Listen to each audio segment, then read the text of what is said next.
नमस्कार दोस्तों, आप देख रहे हैं अपना यूट्यूब चैनल एक कंपटीशन क्लासेज और मैं हूं अखिलेश तिवारी।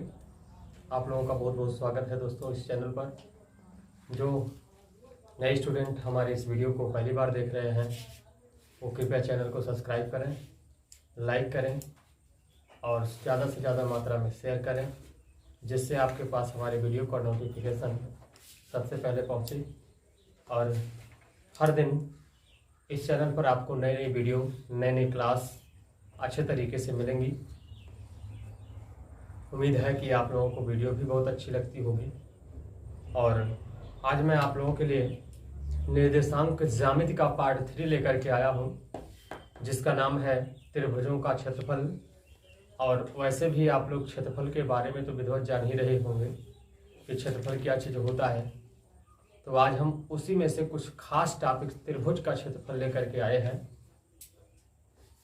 त्रिभुज के क्षेत्रफल में बेटा सबसे पहले ये ध्यान होना चाहिए, जो त्रिभुज होते हैं इसमें 3 निर्देशांक पाए जाते हैं। इस प्रकार से यदि हम इसे ए बी सी रूप में डिनोट करें तो यहाँ पर हमारा 3 क्वोटेंट बनता है, x1 y1 x2 y2 और x3 y3। ये 3 क्वाड्रेंट बनते हैं। इन्हीं तीनों क्वाड्रेंट को मिला करके एक सिंपली फार्मूले का निर्माण किया जाता है, जिसे त्रिभुज का क्षेत्रफल का फार्मूला बोला जाता है। अब चलिए देखते हैं वो फार्मूला क्या चीज़ है, कैसे लिखा जाता है। इसमें क्या किया जाता है बेटा, ऐसे लिखिए, त्रिभुज का क्षेत्रफल बराबर 1/2। पहला पॉइंट निकलता है x1, तो यहाँ पे आ जाएगा y2 minus y3 plus x2 y3 minus y1 plus x3 y1 minus y2। यही हमारा त्रिभुज के क्षेत्रफल का फार्मूला होता है। ठीक है, इस प्रकार से एक क्वेश्चन आपके सामने रखा गया है। एक त्रिभुज के निर्देशांक a बराबर b बराबर c बराबर दिए हैं और कह रहा है त्रिभुज का क्षेत्रफल ज्ञात कीजिए। इस क्वेश्चन को आप लोग अगर ध्यान से समझेंगे बेटा तो क्वेश्चन तो बढ़िया से समझ में आएगा, बहुत सरल होता है। ऐसा नहीं कि आप लगा नहीं सकते हैं, बहुत ही आनंद आएगा इसको देखने में। आप ध्यान से देखिए और इस क्वेश्चन को समझ लीजिए ना। पूरे बुक का जितना भी क्वेश्चन है आप बिना बताए लगा सकते हैं, इतना इजी मैटर होता है। केवल ध्यान से ये क्वेश्चन लगाना सीख लीजिए। देखिए ध्यान से, इसमें हम क्या करते हैं, जो वैल्यू दी गई है वहीं से शुरू कर देते हैं। x1 y1 x2 y2 और x3 y3। ये पॉइंट आप चाहें तो अलग अलग भी लिख करके दिखा सकते हैं, कोई दिक्कत नहीं है। अब हम यहाँ पे मान रख देते हैं सूत्र पर। x1 की वैल्यू है 5, y2 की वैल्यू है 7 माइनस y3 की वैल्यू है -4 प्लस x2 की वैल्यू आई है 4, y3 की वैल्यू -4 माइनस y1 की वैल्यू है 2 प्लस x3 की वैल्यू है 7 और y1 का मान दिया है 2 माइनस y2 की वैल्यू है 7। ये देखिए मान रख दिया गया। ठीक है, अब इसे थोड़ा सॉल्व कीजिए। 5 को कॉमन रहने दीजिए बाहर, माइनस माइनस क्या हो जाता है प्लस, और 7 और 4 जोड़ेंगे तो क्या हो जाएगा 11। 4 को ऐसे रहने दीजिए, माइनस माइनस जुड़ जाएगा तो 4 2 6 हो गया, प्लस 7 गुणे 7 में से 2 घटा दीजिए 5 हो जाएगा। ये हो गया आपका मैटर। फिर 1/2, 5 और 11 का मल्टीप्लाई कराएंगे तो आ जाएगा 11 25 55 और प्लस माइनस का चिन्ह माइनस 6 चौका 24 हो जाएगा। फिर प्लस माइनस प्लस का चिन्ह माइनस 7 25 35। 1/2 को फिर लिख लीजिए, 55 को लिख लीजिए और ये दोनों पॉइंट आपके माइनस में रखे हुए हैं, तो माइनस माइनस जुड़ जाता है लेकिन चिन्ह माइनस का लगता है, तो इसको जोड़ लीजिए। 5 4 9 और 3 2 5, 59 आ गया। और इसके बाद 1/2, 59 में से 55 को घटा दीजिए तो 4 बचेगा माइनस में, ठीक, 4 बचेगा माइनस में। और -4/2 को जब काटेंगे बेटा तो यहाँ पे आ जाएगा -2, यही आपके त्रिभुज का क्षेत्रफल हो जाएगा आंसर। इसी प्रकार से आपको अन्य क्वेश्चन भी सॉल्व करने हैं। नियम आप समझ गए होंगे किस तरीके से सूत्र पे मान स्थापित किया गया, और जिस हिसाब से इसको सॉल्व किए हैं इसी तरीके से आप लगाते जाइएगा, अंत तक आपका आंसर 100% सही आएगा, ठीक है। लेकिन बेटा जोड़ घटाव गुणा भाग जो चिन्ह लगे हुए हैं इनको बहुत सावधानी पूर्वक एक एक पॉइंट देख करके समझ करके ही आपको फॉलो करना होगा, तब यहाँ तक पहुंचेंगे। और इस तरीके से क्वेश्चन सॉल्व हुआ, इसको फट से नोट कर लीजिए। यहाँ पर एक न्यू कंडीशनल क्वेश्चन आ गया है। ये क्वेश्चन कह रहा है के का मान ज्ञात कीजिए यदि इतना इतना इतना निर्देशांक दिया हुआ है त्रिभुज का और बोल रहा है कि ये संरेखीय है, तो के का मान ज्ञात कीजिए, ठीक है। तो संरेखीय होने में आपको एक प्रतिबंध लागू करना पड़ता है। वो प्रतिबंध ऐसा नहीं है कि आपको नया फार्मूला यूज करना है। संरेखीय होने पर क्या होता है बेटा कि यहाँ त्रिभुज के क्षेत्रफल के स्थान पर हम 0 लिख देते हैं, ठीक है, वहां पे क्या लिख देते हैं 0। तो आप भी यहाँ पर फट से क्या कर दीजिए 0 लिख दीजिए, बराबर 1/2 लगा है 1/2 लगा लीजिए। यहाँ पर इस पॉइंट को x1 y1 x2 y2 x3 y3 जैसे आपको पिछले क्वेश्चन में माने थे ना, वही तरीके से मान लीजिए और एकदम सेम तरीके से काम करते हुए चले आइए, ठीक। अभी देखिए क्या होता है, x1 यहाँ पे मांग रहा है, x1 के स्थान पे हम 2 कर देते हैं, y2 माइनस y3 तो k -3 ये हुआ, प्लस x2 का मान है 4 और यहाँ कह रहा है y3 तो -3 हो जाएगा, y3 माइनस y1 तो -3 ये हो गया, प्लस x3 की वैल्यू है 6 और यहाँ पर y1 माइनस y2 लाना है तो ये हो जाएगा 3 - k, ये हो गया, ठीक। अब इसके बाद देखिए 1/2 से यहाँ क्रॉस मल्टीप्लाई करके इसको 0 कर देते हैं, तो ये आपका पूरा क्या हो जाएगा 0 और 2 का मान हो गया खत्म। हमारे पास यही इतना संख्या बची हुई है। तो देखिए इसे कैसे सॉल्व करते हैं, 2k + 3 हो गया और प्लस यहाँ पे हो गया 4 3 3 6 तो 4 गुणे -6 हो गया और प्लस 6 × 18 -6k ये हो गया। फिर यहाँ लिखेंगे 0 बराबर इसका गुणा कराएंगे अंदर में 2k + 6 और -6 × 4 = 24 प्लस 18 - 6k ये हो गया। यहाँ पे हुआ 0 बराबर जितना के वाले पद हैं इनको एक साथ कर लीजिए, तो 6 में से 2 घटाएंगे तो -4k हो जाएगा और 18 6 जोड़ लीजिए, 18 6 कितना हो जाएगा 24 और यहाँ पे -24 सही है, तो ये दोनों कट जाएंगे। तो यहाँ पे होगा आपका 0 बराबर -4k तो k बराबर आ जाएगा 0/-4 अर्थात क्या हो गया 0। k की वैल्यू क्या आ गई 0। यही आपका आंसर हो गया, ठीक है, यही आपका आंसर हो गया।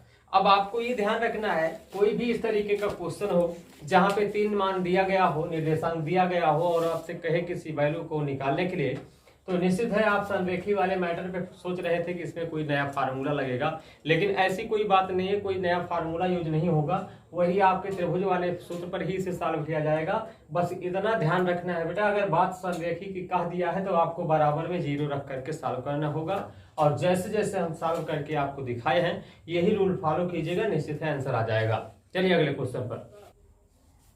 अगला क्वेश्चन है आपका 1, -3 4, p -9, 7 एक त्रिभुज के शीर्ष दिए हैं तथा त्रिभुज का क्षेत्रफल 15 वर्ग इकाई है, तो P का मान ज्ञात कीजिए। बहुत ही अच्छा क्वेश्चन है और बहुत ही अच्छे तरीके से इसे समझ में भी आएगा। चलिए क्वेश्चन को स्टार्ट करते हैं, देखते हैं इसे किस तरीके से मान रखा जाएगा। इसका जो वैल्यू आपको यहाँ दी गई है बेटा, त्रिभुज का क्षेत्रफल जो दिया हुआ वो क्षेत्रफल के स्थान पर ही रखा जाएगा। इसको ला करके सबसे प्रथम वरीयता दीजिए, स्थापित कर लीजिए। यहाँ पे 1/2 लिख लीजिए और यहाँ से हम वैल्यू नोट कर देते हैं x1 y1 x2 y2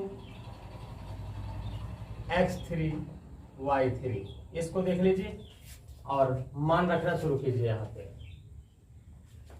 x1 की वैल्यू वहां पे 1 दी गई है तो 1 रख लीजिए। y2 माइनस y3 यानी p-7 हो गया, प्लस x2 की वैल्यू 4 है और यहां पर बोल रहा है y3, तो y3 का मान सिंपली देख लीजिए 7 माइनस y1 की वैल्यू है -3 प्लस x3 का मान है -9 और y1 तो ये हो जाएगा -3 और -p, यही वैल्यू रखी गई। ठीक, अब इसके बाद क्या करना है, इसका गुणा करा दीजिए। 15 दूनी ये कितना हो जाएगा 30 बराबर, यहाँ देखिए 1 से गुणा होगा तो p-7 ही रहेगा और यहाँ 7 3 10 हो जाएगा और 10 को 4 से गुणा कराने पे कितना हो जाएगा 40। और यहाँ पे देखते हैं तो 9 त्रिक 27 माइनस में नहीं माइनस प्लस हो जाएगा, 9 त्रिक 27 और p का गुणा जब माइनस में कराएंगे तो माइनस प्लस ये हो जाएगा 9p, इतनी हो। ठीक, इसके बाद फिर 30 लिख लीजिए। अब देखते हैं यहाँ पे p है, यहाँ पे p है, जोड़ लीजिए 9p और 1p जोड़ करके यहाँ हम 10p बना देते हैं, 10p हो गया। और प्लस प्लस वाले को एक साथ जोड़ लीजिए तो ये हो जाएगा 7 4 2 6 और साथ में एक माइनस में 7 लगा हुआ है, इसको यहाँ पे नोट कर लीजिए। फिर इसके बाद 30 10p प्लस 67 में से -7 घटा दीजिए तो आपको मिल जाएगा 60। अब यहां से क्या करना है, ये भाई थोड़ा गलती हो रही है, ये आपका जो है 30 बराबर के पक्ष में है, यहां से हटा दीजिए, ये है, ठीक है ना। अब देखिए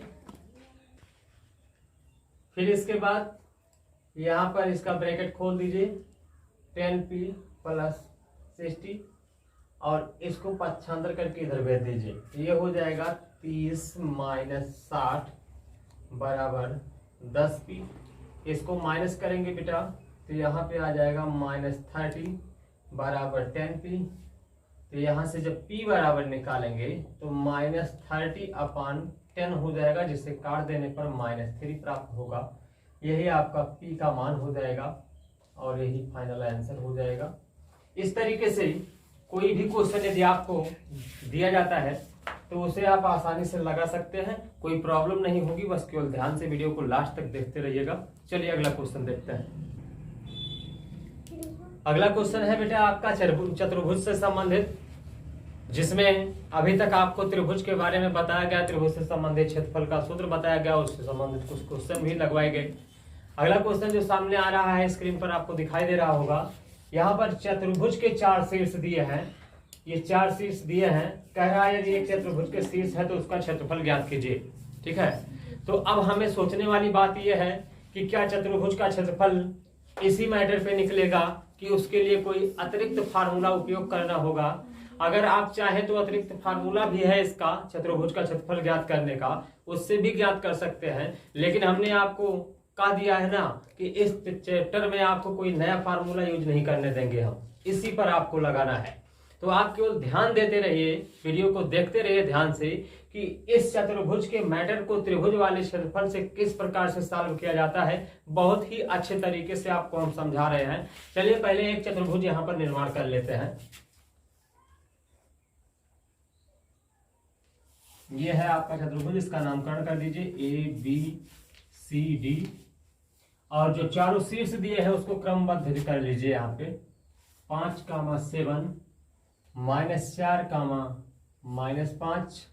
सी वाला यहाँ पे दिया है -1, -6। डी वाला दिया है 4, 5। अब प्रॉब्लम ये आएगी आपके सामने कि यहाँ तो मैटर जो सूत्र का बताया गया है वो केवल 3 स्टैंडर्ड तक है, जब 3 बिंदु दिए होते हैं, लेकिन यहाँ पे 4 बिंदु आया हुआ है। तो इसके लिए सिंपल तरीका है इसका चतुर्भुज का सॉल्व करने के लिए। वो तरीका क्या है कि इसमें हम एक विकर्ण का निर्माण कर देते हैं।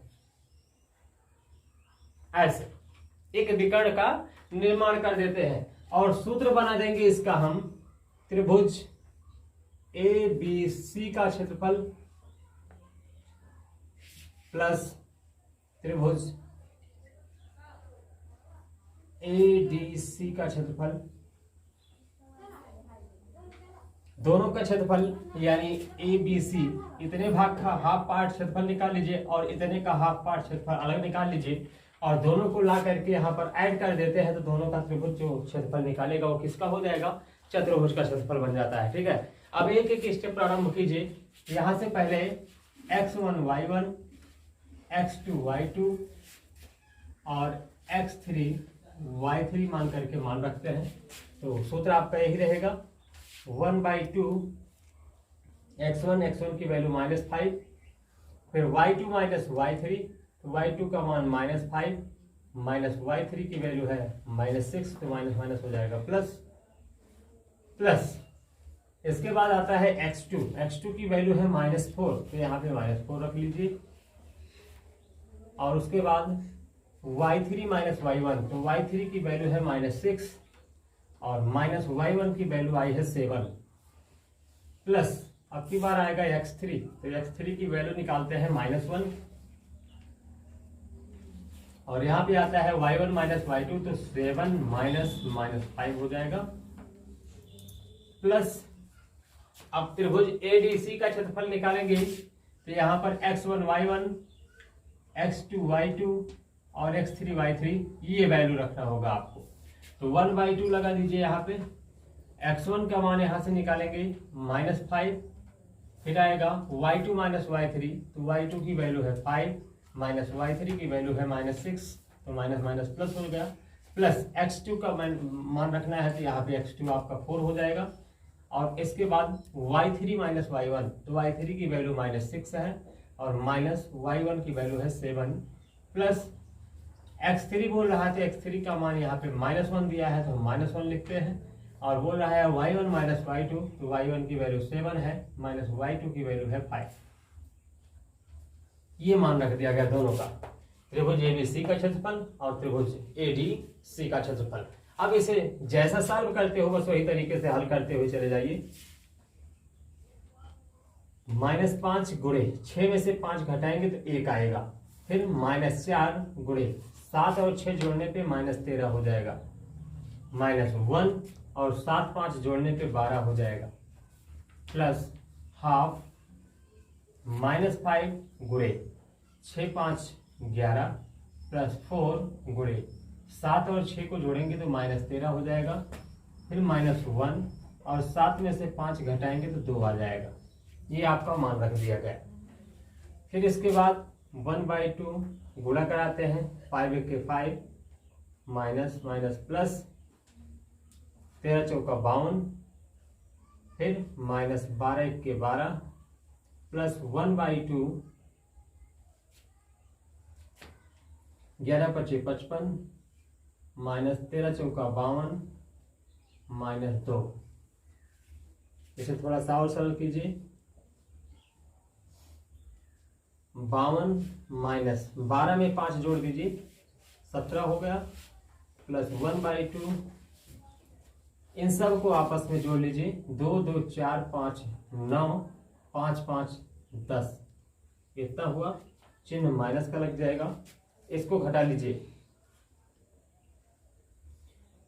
12 में से 7 गया 5 और 4 में से 1 गया 3/2 प्लस इसको लिख लेंगे माइनस में 109/2।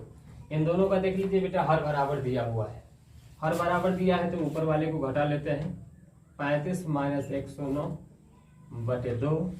इसे माइनस करेंगे तो 9 में से 5 घटाएंगे 4 आएगा, 10 में से 3 घटाएंगे तो आपका 7 हो जाएगा माइनस में बटे 2। इतना आ गया। इसको चाहे तो अभी एक स्टेप और सॉल्व कर सकते हैं, 2 से काट दीजिए, 2 1 कम 2, 2 3 6 और 2 दूनी 2 7 14 हो जाएगा। ये आपका -37 ये क्षेत्रफल आ जाएगा चतुर्भुज का। यहाँ पे लिख देना वर्ग इकाई। यही आपका फाइनल आंसर हो जाएगा। तो देखिए चतुर्भुज का क्षेत्रफल निकालने की कितनी आसान विधि आपको बताई गई। कोई भी मैटर दिया हो चतुर्भुज का, 4 शीर्ष दिए हो, तो उसको पहले त्रिभुज के अनुसार आप चेंजिंग करवा लीजिए, चतुर्भुज बना लीजिए। उसके बाद एक विकर्ण खींच दीजिए बीच में से, जिससे आपको ये त्रिभुज का 2 मैटर मिलेगा। और दोनों मैटर का एक साथ फार्मूला लगा करके दोनों को एक ही साथ सॉल्व कर लीजिए। जैसे आप त्रिभुज का मैटर सॉल्व करते हो वही तरीके से चतुर्भुज वाला भी सॉल्व होगा। और लास्ट में आकर के दोनों को जोड़ देते हैं, आंसर फाइनल हो जाता है। ठीक है, पॉइंट को नोट कर लीजिए फिर से।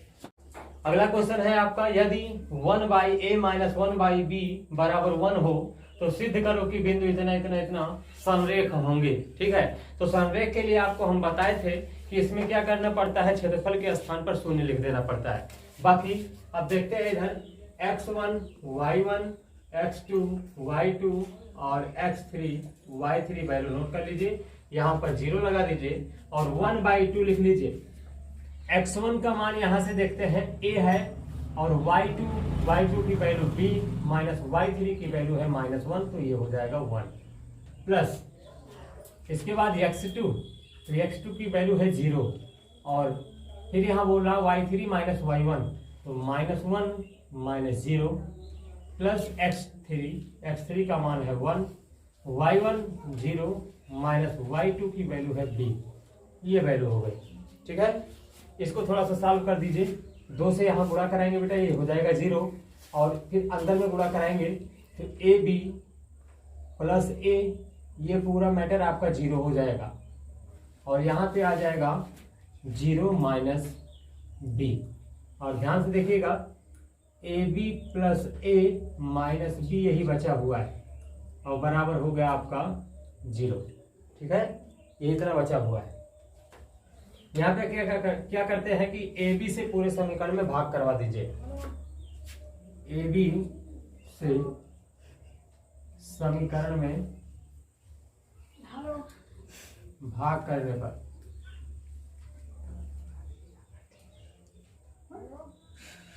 अब इसमें आपको ये ध्यान देना है कि हमें यहाँ 1/a 1/b प्राप्त करना है बेटा। तो इसके लिए आपको ध्यान ही रखना होगा, क्योंकि हमें अगर हम यहाँ AB से भाग कराएंगे तभी वो वैल्यू हमारी प्राप्त हो सकती है। इसलिए हम यहाँ पे पूरे समीकरण में AB से भाग कराएंगे तो यहाँ पर AB होगा, यहाँ पर AB होगा और यहाँ पर AB हो जाएगा, यहाँ पर AB हो जाएगा। ये पूरा 0 हुआ, AB कट गया 1 हुआ, A कट गया 1/b हुआ और B से B कट गया 1/a हो गया। इतनी वैल्यू आई, यहीं पर आपका आंसर सिद्ध हो जाएगा। अब यहाँ ध्यान दीजिए, इसको हम पक्षांतर कर देते हैं, 1/a प्लस में हो जाएगा, 1/b माइनस में हो जाएगा और बराबर 1 आपका लिखा रहेगा। यही आपका सिद्ध होगा मैटर। ठीक है, इस प्रकार से आपका निर्देशांक ज्यामिति का पार्ट 3 चैप्टर क्लोज हो चुका है। उम्मीद करते हैं आपको वीडियो बहुत अच्छी लगी होगी। यदि आप इसे ध्यान से पढ़ाई करेंगे बेटा तो निश्चित है इस 5 अंक के पूछे जाने वाले इस चैप्टर से जितने भी क्वेश्चन आपके सामने आए हुए हैं सब बहुत ही इंपॉर्टेंट क्वेश्चन है और बहुत ही अच्छे तरीके से आपको लगा करके समझाया गया है। चलिए, इस प्रकार से आपका चैप्टर समाप्त हो चुका है। आप वीडियो को ज्यादा से ज्यादा मात्रा में शेयर करिएगा और लाइक और सब्सक्राइब जरूर करिएगा, जिससे आपके पास हमारे वीडियो का नोटिफिकेशन पहुंचता रहे और आप अपनी पढ़ाई को करते रहें। चलिए, अगली वीडियो में फिर मुलाकात होगी, तब तक के लिए जय हिंद।